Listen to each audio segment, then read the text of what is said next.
अच्छा जी, दसो खा इत्थे डायबिटीज किनू किनू है? कोई है कोई बंदा? हाँ जी, ए देखो ना जी, अगे आओ ना जरा, जरा लोगों को थोड़ा मोटिवेट तो करो जी। ये जफर अंजम साहब हैं जी, ये डायबिटिक थे, मीठे मीठे हुए साने भी जरा। एक्सरसाइज से इनकी जिंदगी के अंदर क्या तब्दीली है ये आपको मोटिवेट करेंगे। मेरे सामने बैठे थे, क्या चेंज है इनके अंदर वो आपको बताना चाहेंगे, ताकि आपको पता चले कि आपके अंदर भी वो चेंज आ सकती है। सर। औज़ुबिल्लाहि मिनश्शैतानिर्रजीम, बिस्मिल्लाहिर्रहमानिर्रहीम।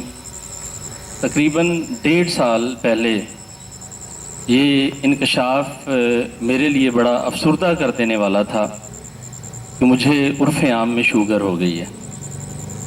खैर, डॉक्टर ने मेडिसिन भी स्टार्ट करवा दी। अब मेडिसिन लेने के बाद मेरी आपस में हालत ये होती थी कि बड़ी गनूदगी सी, सुस्ती सी, बड़ी अजीब सी कंडीशन। 4-5 दिन मैं अपने आप से लड़ता रहा कि आया मैंने इसी तरह से अब ज़िंदगी गुजारनी है। फिर उसके बाद मैंने फैसला किया कि मुझे इस तरह की ज़िंदगी नहीं चाहिए, और इसी तरह से जिम खाना के अंदर जो है वो सेशन था जनाब शमशाद हैदर साहब का, उसे ज्वाइन किया। और फिर इनकी बातों से ऐसी मोटिवेशन मिली कि वो मोटिवेशन जो है वो अंदर की आग में तब्दील हो गई।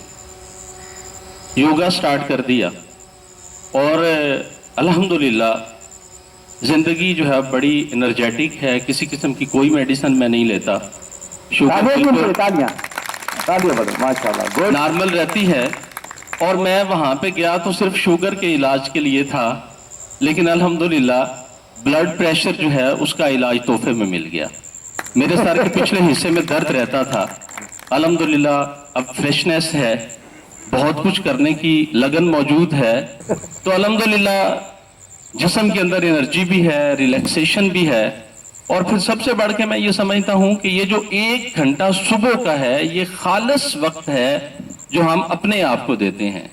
और जो बंदा अपने आप को 1 घंटा दे के अपना मुखलिस साबित नहीं हो सकता, वो दूसरों के साथ इखलास का दावा कैसे कर सकता है? ये बड़ी मैं बात है, बहुत अच्छा। इंतहाई ज़्यादा शुक्रगुजार हूँ जनाब शमशाद हैदर का कि उन्होंने फालिया की धरती को, फालिया की सरजमीन को, फालिया के लोगों को वो भूले नहीं हैं।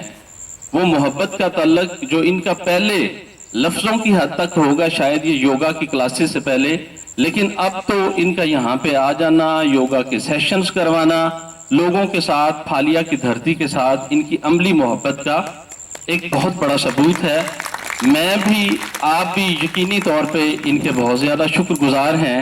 और आखिरी बात इनके लिए दुआ के चंद अल्फाज कहते हुए इजाज़त चाहूँगा कि तेरे सागरे नज़र से मैं इन बसात छल के, गमे आरज़ू की तलखी तेरे जाम तक न पहुँचे, और तेरा खावरे दरख्शां रहे उम्र भर फिरोज़ां, तेरी सुबह नूर अफशां कभी शाम तक न पहुँचे। बहुत शुक्रिया। Thank you very much. Thank you माशाल्लाह जी, मेरे लिए बड़े ऑनर की बात है। इन्होंने बहुत अच्छे अंदाज से अपने तजर्बे को बयान किया जी। तो ये आपके लिए एक मोटिवेशन है जी, ये होना चाहिए, आपको सीखना चाहिए। दोनों हाथ पीछे आइए जी, दोनों पांव साथ मिला लीजिए। यूं ही चिराग से चिराग जलना चाहिए दोस्तों।